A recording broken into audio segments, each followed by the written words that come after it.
Bonjour, dans la vidéo cette semaine, on va encore faire une petite pratique de PNID. Cette semaine, ce sera une boucle de débit, donc ça sera la boucle numéro 10. Le débit sera contrôlé à l'aide d'un PLC.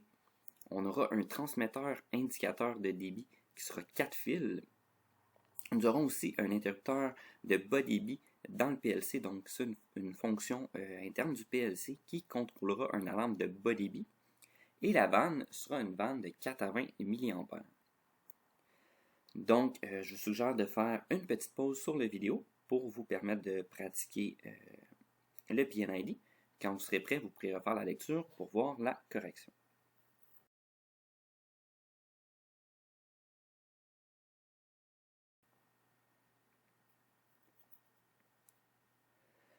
Donc, première des choses, on va aller identifier ici notre transmetteur de débit.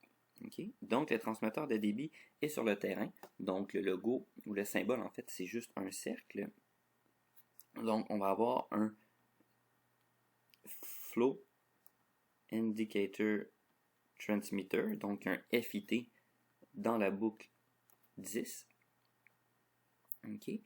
Ensuite de ça, on va avoir notre vanne de débit, okay, qui va être une flow valve dans la boucle 10, donc FV10. Encore une fois, juste un cercle puisque c'est sur le terrain. Okay. Ensuite, on va avoir notre PLC que je vais mettre ici. Okay. Donc, le logo du PLC, c'est un carré avec un losange à l'intérieur. Et puis, naturellement, la petite ligne à l'intérieur. Donc ici, on va dire que c'est un FC, donc un Flow Controller dans la boucle 10. Okay. Ensuite de ça, dans notre PLC, on va avoir une fonction cachée.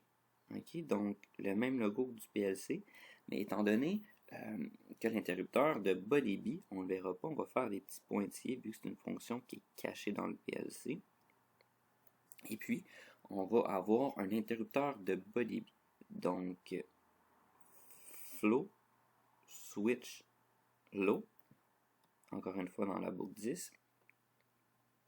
Et il nous reste le dernier petit point, notre alarme de bas débit. Donc, un cercle qui est sur le terrain. On indique que c'est un voyant lumineux. Et c'est un flow alarme low, donc FAL, dans la boucle 10. Okay. On voit aussi que la vanne fonctionne maintenant sur 4 à 20 mA, donc on n'a pas besoin d'être.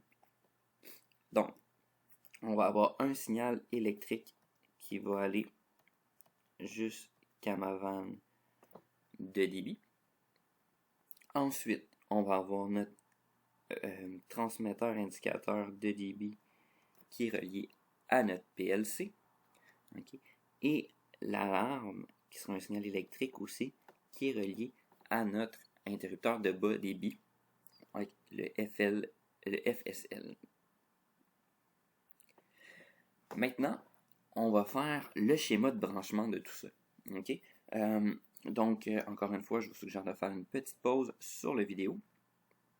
Et puis, vous pouvez reprendre quand vous serez prêt.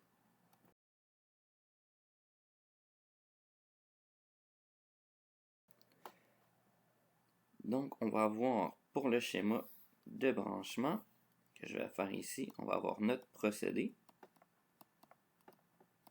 Et on va avoir notre salle technique, par exemple.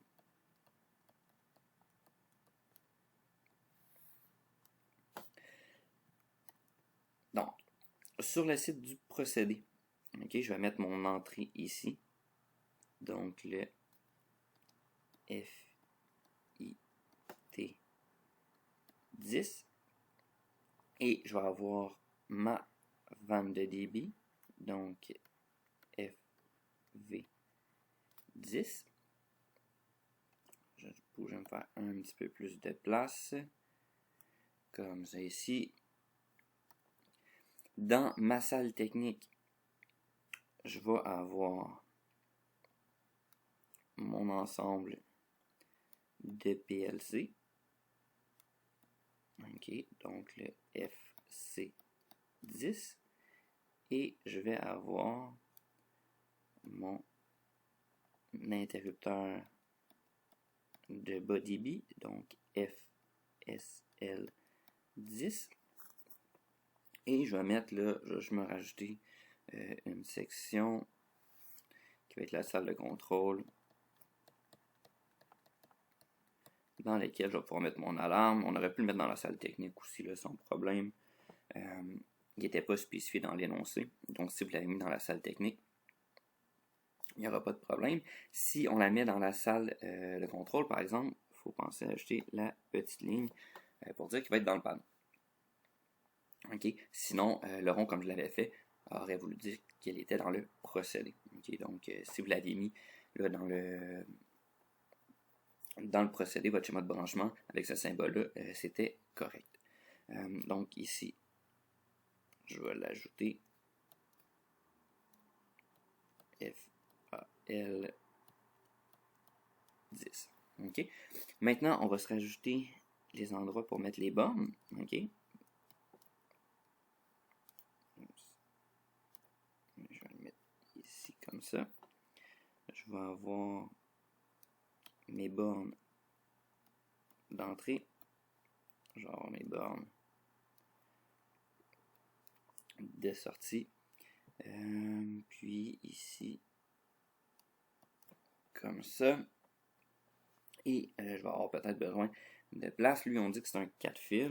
OK, donc je vais me rajouter 2 bornes ici.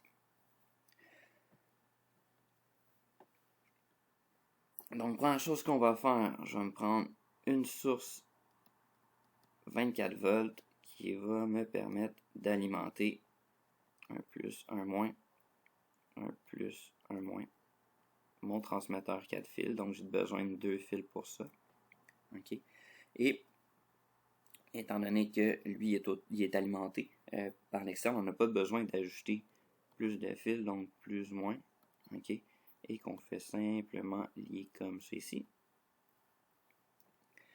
Ensuite, ma sortie, plus, moins, comme ça. Donc là, on peut contrôler ma valve de débit. OK. Et puis, pour mon interrupteur de bas débit, OK, il faut penser un petit peu comme une sortie d'un automate. OK. Donc, je vais avoir besoin d'une alimentation pour activer la lumière. OK. Donc, je vais toujours là sur un automate. Souvent, on va avoir une borne commune pour l'alimentation 24 volts, puis on va avoir toutes les sorties qui vont agir un petit peu comme des relais. Okay? Donc, on va faire exactement comme ça. Okay? Je vais me prendre un 24 volts, okay? Que je vais avoir un plus, un moins. Ici, je vais avoir l'alimentation et je vais avoir par exemple la sortie 0. Okay? Donc, le plus va aller sur l'alimentation. La sortie 0 va aller sur le plus ici. Et ensuite, le moins va être emmené à la source 24 volts. Et il va être important d'ajouter les 3 petites lignes sur chacun de nos fils pour montrer que c'est un signal électrique. Là.